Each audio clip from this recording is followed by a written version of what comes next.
Guys, ഇന്ന് നമ്മളെ നാട്ടിലുണ്ടല്ലോ ഒരു അടിപൊളി ഉത്സവം നടക്കുക കേട്ടോ. ഇങ്ങനത്തെ പരിപാടി ഒന്നും ഇന്നേ വരെയായിട്ട് ഞാൻ കണ്ടിട്ടില്ല കേട്ടോ. എന്താ രസറിയോ അവിടെ. ഇത് ഏത് അമ്പലത്തിൽ തരോ? നമ്മളെ കാളികാവ് അമ്പലത്തിലത്തെ ഉത്സവാട്ടോ. കാളികാവ് ഉത്സവത്തിന് പോയാലൊക്കെ കാണണ്ടേ, കമന്റ് അറിയിക്കണേ. നല്ല അടിപൊളി പരിപാടി ഉണ്ട് കേട്ടോ. പിന്നല്ലേ ഞങ്ങളൊക്കെ ഇന്ന് അമ്പലത്തിൽ പോയി ഫുഡൊക്കെ കഴിച്ചിട്ടോ. പക്ഷെ അവർക്ക് അതൊന്നും കുഴപ്പമില്ല. അതാണ് നമ്മളെ നാട്.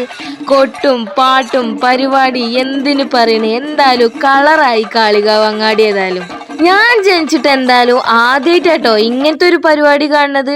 എത്രകാലം ആൾക്കാരറിയാം നമ്മളെ ഈ പരിപാടി കാണാൻ എത്തിക്കണത്. പിന്നെ ഇത് കണ്ടില്ലേ, ഇപ്രാവശ്യം ആദ്യമായിട്ടോ ഉതിരമ്പോലിന് കാളികാൾക്ക് ഇങ്ങനെ പോണത്. ഞങ്ങൾ ഉതിരമ്പോൽക്കാർ ഒട്ടും മോശമല്ല, ഞങ്ങളും അത് കളറാക്കിക്കണ്. നമ്മളെ ചെക്കന്മാരവിടെ അടിച്ചു പൊളിച്ചിട്ടോ. ഏതായാലും ഉതിരമ്പോലും കാളികാവും അടിപൊളിയായി. എന്തായാലും നല്ല കൊട്ടും പാട്ടൊക്കെ ആയിട്ട്. അപ്പല്ലേ ഇങ്ങനത്തെ പരിപാടി നിങ്ങൾ കണ്ടിക്കണമെങ്കിൽ എന്തായാലും കമന്റ് അറിയിക്കണം കേട്ടോ. ഇത് കണ്ടില്ലേ നമ്മളെ ചെക്കന്മാരെ പരിപാടി. ഏതായാലും എലക്ഷൻ കഴിഞ്ഞിട്ട് ആദ്യമായിട്ടോ ഇങ്ങനത്തെ ഒരു പരിപാടി ഉണ്ടാക്കണേ. നിങ്ങളെ നാട്ടിൽ കൂടെ ഇങ്ങനത്തെ പരിപാടി നടക്കണമെങ്കിലേ ഒന്ന് കമന്റ് അറിയിക്കണം കേട്ടോ. പിന്നെ നിങ്ങളെ നാട് ഏതാന്നും പാടെ ഒന്ന് പറയണേ. നമ്മള് ഫോളോ ചെയ്യാത്തവര് എല്ലാരും ഫോളോ ചെയ്യണം, സപ്പോർട്ട് ചെയ്യാൻ മറക്കല്ലേ.